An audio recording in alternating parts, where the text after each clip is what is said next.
adalah temanya adalah P-Sitrom. Amin. Sekali lagi P-Sitrom. Kita lihat Bapak Ibu dalam Efesus pasal yang ke-6 ayat yang ke-10 dan ayat yang ke-13. Saya akan baca bagi kita Bapak Ibu. Perlengkapan rohani. Akhirnya hendaklah kamu kuat di dalam Tuhan, di dalam kekuatan kuasanya. Kenakanlah seluruh perlengkapan senjata Allah, supaya kamu dapat bertahan melawan tipu muslihat iblis.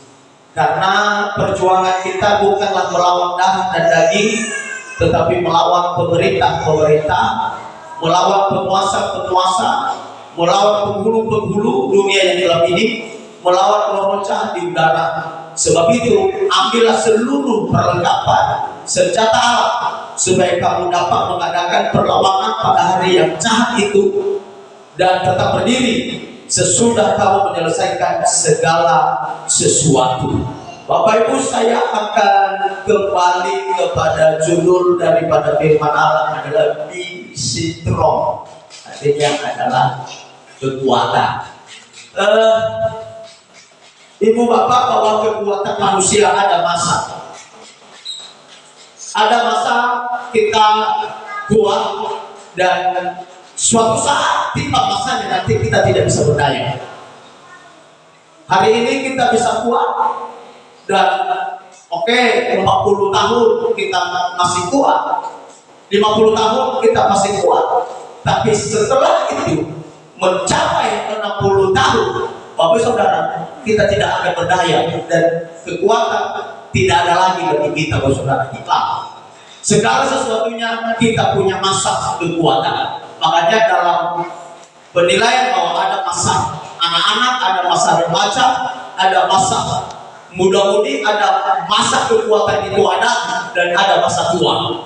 Ketika sudah tiba masa tua, di mana saatnya kita sudah lemah, di mana saatnya kita sudah mulai tua, Bapak Saudara, maka kekuatan yang dulunya kita bisa membawa 100 kilo beratnya, kita angkut kita angkut 100 kilo, tetapi ketika kita sampai di masa yang tua itu 20 kilo saja pun susah kita akan bawa.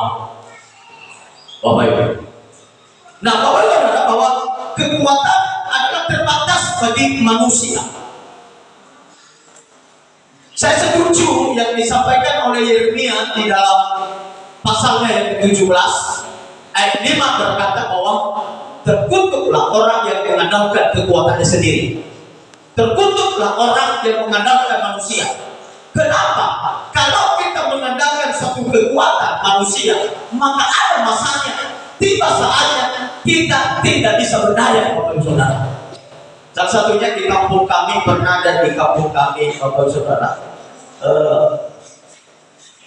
yang preman-preman itu setiap dia tusuk orang ada pistol, bisa kita andalkan kekuatan kita dalam dunia ini, karena sudah tiba masanya kita tidak bisa berdaya, sudah tiba masanya kita tidak bisa berbuat apa-apa.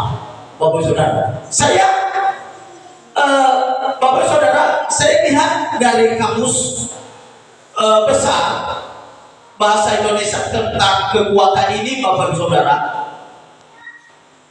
tentang kekuatan ini, bahwa kekuatan ini adalah merupakan suatu kesanggupan. Kekuatan ini juga adalah merupakan suatu kemampuan. Kekuatan ini juga adalah merupakan sesuatu yang keelokan, Bapak Saudara. Itu yang disebut dengan kekuatan, Bapak Saudara. Kekuatan ini adalah sesuatu hal yang luar biasa.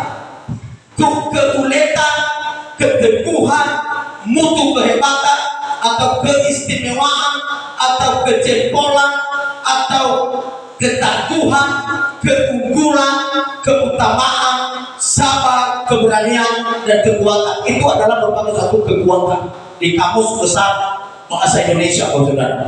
Itu adalah kekuatan, dan semua yang dialami oleh manusia hari ini, saudara, adalah suatu saat, suatu masa nanti akan datang. Kita tidak bisa berdaya dan kita tidak bisa berbuat sesuatu, Bapak Ibu Saudara. Itu adalah satu kekuatan manusia. Tapi Bapak Saudara, salah satu contoh saya akan berikan bagi kita ketika Daud mengalahkan Goliat. Goliat mengandalkan kehebatannya yang tinggi, Bapak Ibu Saudara, yang besar, Bapak Ibu Saudara, yang tidak bisa dikalahkan oleh orang Israel, yang tidak sanggup orang Israel mengalahkan tentara yang dihadapkan oleh Filistin pada saat itu yang bernama Goliat. Nah, di situ pada saat itu bahwa Daud yang masih kecil, Daud yang kemerah-merahan, Daud yang terbiasa menggembalakan domba ayahnya, kambing dan domba ayahnya, terbiasa menggembalakan itu. Dia minta kepada abang-abangnya, dia menemui abang-abangnya dan dia minta kepada Raja Saul, biarlah aku yang menghadapi Goliat itu. Tapi saya akan melihat di situ bahwa Daud berkata, kalau kita perhatikan dalam 1 Samuel pasal 17 ayat 45, kepada orang Filistin itu berkata, saya baca. Tetapi Daud berkata kepada orang Filistin itu, engkau mendatangi aku dengan pedang dan tombak dan lebih. Engkau mendatangi aku dengan kekuatan, tombak, lembing dan lain dan sebagainya. Tetapi kata Daud berkata, aku mendatangi engkau dengan nama Tuhan semesta alam.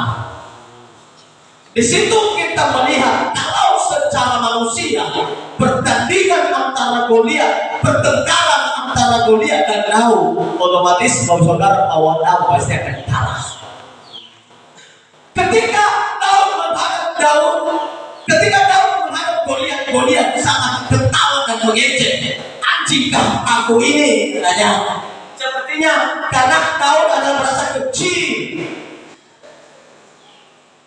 Anjingkah aku ini, kamu kasih lawanku yang kecil. Itu kata penghinaan.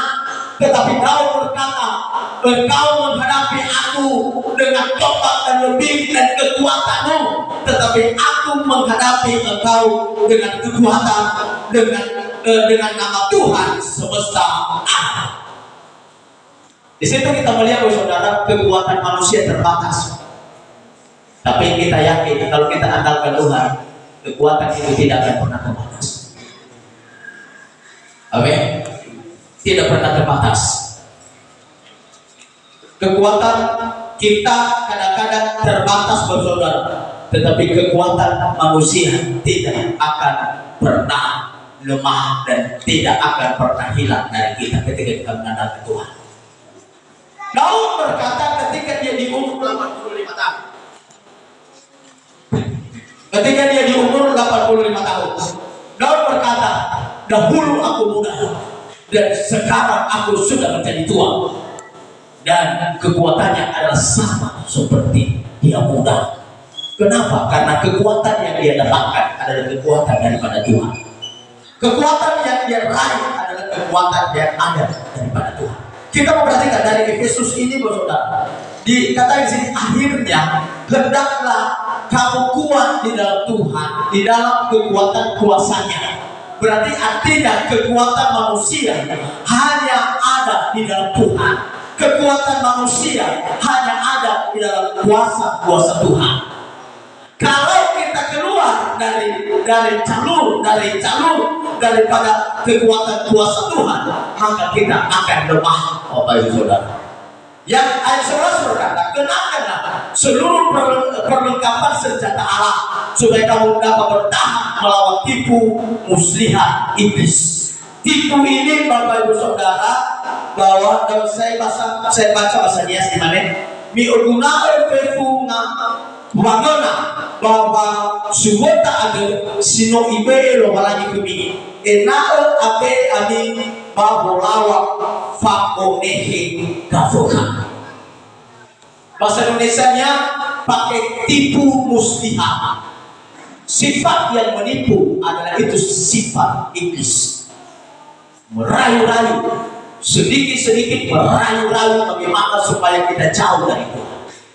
Iblis tidak pernah senang kalau kita setia beribadah. Iblis tidak pernah senang beribadah. Iblis tidak pernah senang kalau kita cepat datang beribadah. Iblis tidak pernah senang kalau kita kuat untuk beribadah. Iblis tidak pernah senang ketika kita bergandengan tangan untuk melayani Tuhan. Iblis tidak pernah senang ketika iblis melihat kita kompak. Iblis tidak pernah senang ketika iblis melihat kita hidup dalam kebersamaan. Iblis cari cara keluar bagaimana cara memecahkan orang-orang yang bersekutu di dalam Tuhan. Iblis cari cara keluar bagaimana untuk memecahkan kita ketika kita bersatu di dalam Tuhan. Iblis tidak pernah senang, tapi ingat saudara bahwa ketika kita dikenakan seluruh perlengkapan senjata Allah, dikatakan di sini, kita bisa bertahan pada rayuan itu. Kita bisa bertahan pada tipu muslihat itu, Bapak Saudara. Iblis adalah suka merayu dan menjatuhkan. Apa kata iblis kepada Hawa ketika dia bilang kepada Hawa, Hawa, makanlah, bukankah buah yang di tengah-tengah taman Eden ini, kata firman Allah, dilarang engkau makan. Kata Hawa, betul ular, aku dilarang untuk makan buah yang ada di tengah-tengah taman Eden ini. Tapi iblis berkata, bukankah kalau engkau memakan buah yang ada di tengah-tengah taman Eden ini, matamu akan terbuka. Itu rayuan. Dan ketika Hawa memakan dan diberikan kepada Adam, maka mulai dari situ mata mereka terbuka. Itu firman Allah, Bapak Ibu. Itu firman Allah. Iblis bisa memakai firman untuk menjatuhkan anak-anak Tuhan. Bukankah firman ketika Yesus berpuasa 40 hari 40 malam ketika dia tiba di padang gurun, tidak ada minum, tidak ada makanan, tidak ada yang mau dimakan. Kalau kami dulu sekolah Alkitab, ketika buka puasa kami sudah disediakan bubur. Saudara, kalau kami sudah puasa 3 hari 3 malam, maka buburnya enak sekali.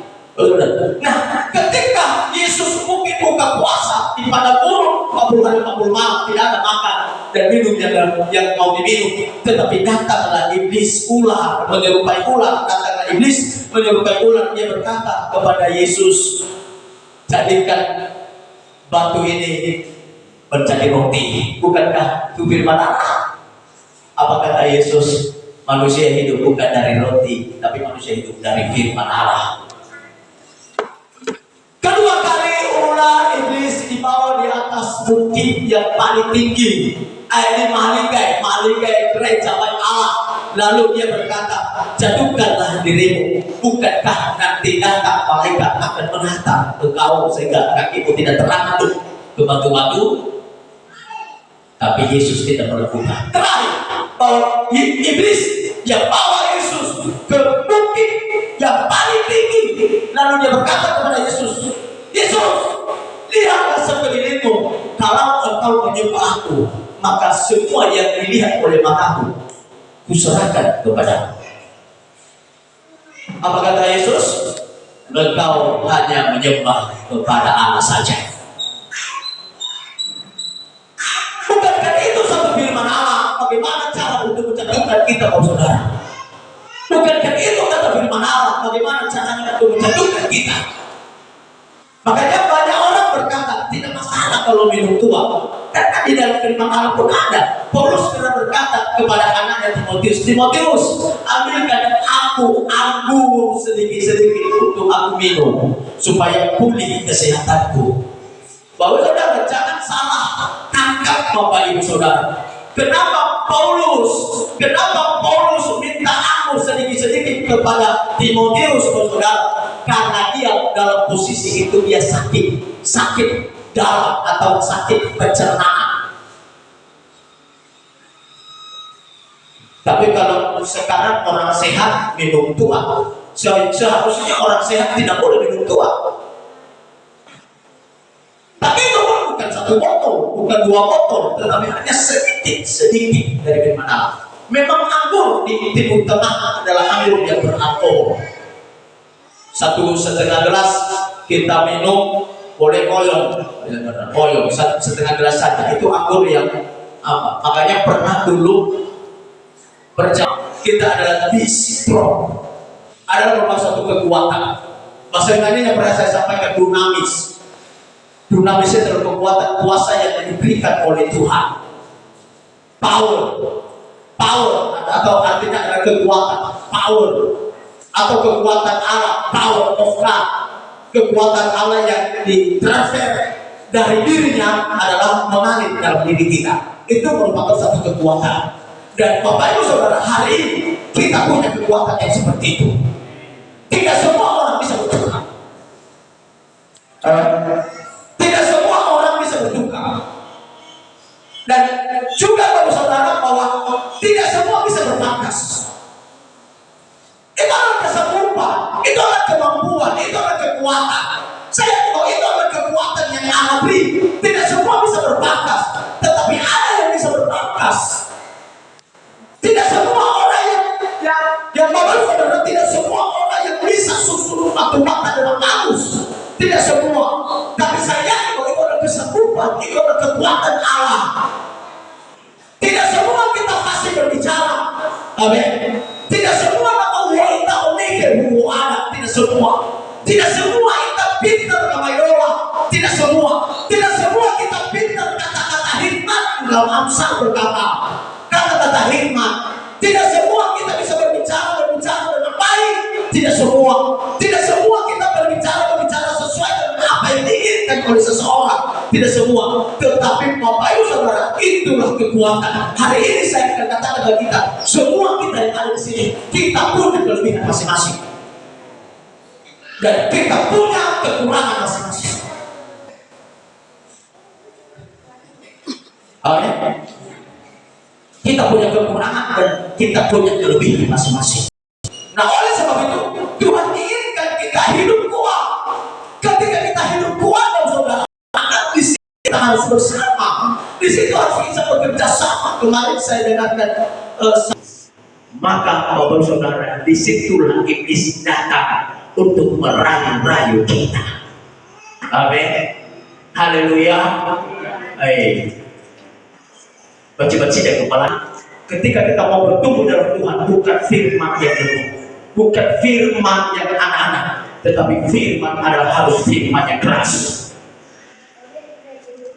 Ibrani katakan makanan keras, makanan yang bubur adalah makanan untuk bayi, tetapi makanan keras adalah untuk para dewasa. Saya akan percaya kita adalah orang-orang dewasa. Nah, oleh sebab itu tidak perlu kita makan bubur, makanan keras. Amin. Dengan ibu rasugora, wisogora, nasi keras. Kemarin ada, amin. Kalau tidak ada kuasa Tuhan dalam diri kita, cepat kita lemah. Makanya dikatakan di sini bahwa ketika kamu diperhadapkan dengan perlengkapan senjata Allah, maka ketika kamu ditipu, ketika kamu merayu, ketika kamu dijatuhkan, ketika kamu ingin dijatuhkan, saudara, engkau kuat, karena roh yang ada dalam hidup adalah roh yang diberikan oleh Tuhan. Bapak Saudara, dalam 1 ayat 7 berkata, dalam 2 Timotius 1 ayat 7, sebab Allah memberikan kepada kita bukan roh ketakutan, melainkan roh yang membangkitkan kekuatan, kasih dan ketertiban. Roh yang Tuhan berikan bagi kita bukan roh ketakutan. Roh yang Tuhan berikan bagi kita adalah roh yang memberikan keberanian, roh yang mengalahkan setiap kuasa. Oleh sebab itu ketika engkau melakukan sesuatu, bertindaklah sesuai dengan kuasa Tuhan. Jangan takut untuk bertindak. Amin. Jangan takut untuk berusaha. Jangan takut untuk berkarya. Jangan takut untuk melakukan sesuatu. Kita awali dengan Tuhan. Amin. Ketika kita awali bersama dengan Tuhan, jangan takut melakukan segala sesuatunya. Aku takut loh. Aku buat usaha, kenapa? Nanti aku bangkrut. Jangan kita bersama dengan Tuhan, Tuhan pasti akan pimpin kita. Tuhan pasti akan tolong kita, saudara. Kita lihat ini perjuangan kita berjuang. Kita lihat ayat 12.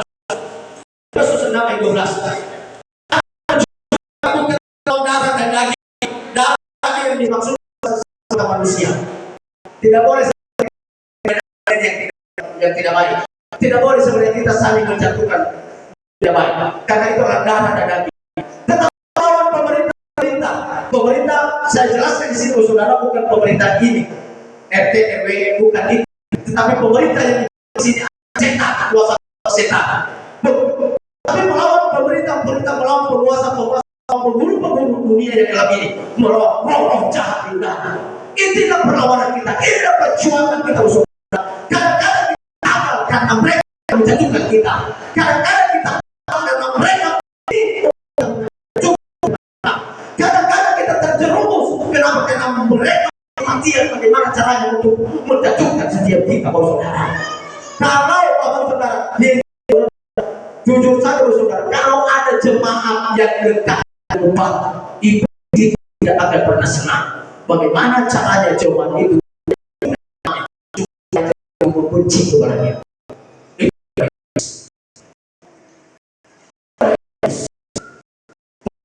Nah, sekarang perjuangan kita akan membenci sesama kita.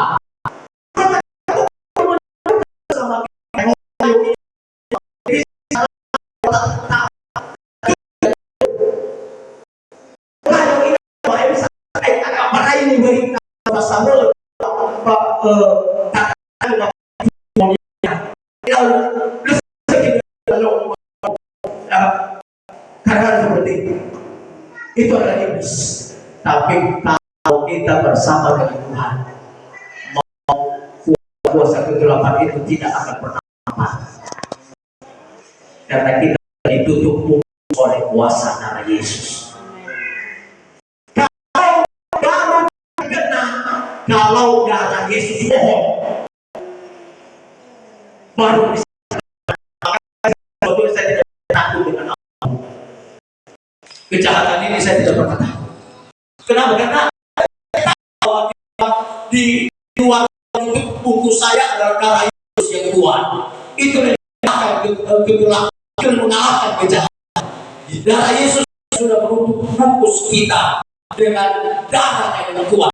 Ayat 13 bagian terakhir berkata, sebab itu bila seluruh perlengkapan senjata Allah sudah mengadakan perang pada hari yang jahat dan tetap berdiri sesudah kamu menyelesaikan sesuatu. Amin. Apa itu perlengkapan senjata Allah? Dijawab dalam ayat yang ke-14 berkata, berdiri dan tegap, tegakkan dan jelaskan kakimu berkasukan kerelaan untuk memberitakan Injil damai sejahtera. Hari ini saya berkata bagi kita, jangan madumah, jangan pernah berdiam. Sampaikan Injil kepada sesama kita, sampaikan Injil kepada orang lain, sampaikan Injil kepada saudara kita, sampaikan Injil kepada orang lain supaya mereka datang ke rumah Tuhan, memuji dan menjaga Tuhan. Sampaikan Injil. Persoalannya, pernahkah kita menyampaikan suatu Injil kepada saudara kita? Pernahkah kita menyampaikan Injil kepada orang lain? Hari ini saya sangat berdiam diri. Kita lahir dari kepala, lahir dari bukan dari kambing. Domba lahir dari domba. Sekali lagi, domba lahir dari domba. Seharusnya semangat. Ketika Injil ini, ketika bicara kita di luar sana dengan orang luar biasa, mereka biasa.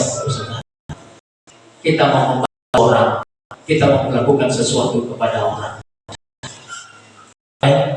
Hari ini saya katakan bagi kita, sampaikan Injil itu adalah kekuatan. Kita berdiri.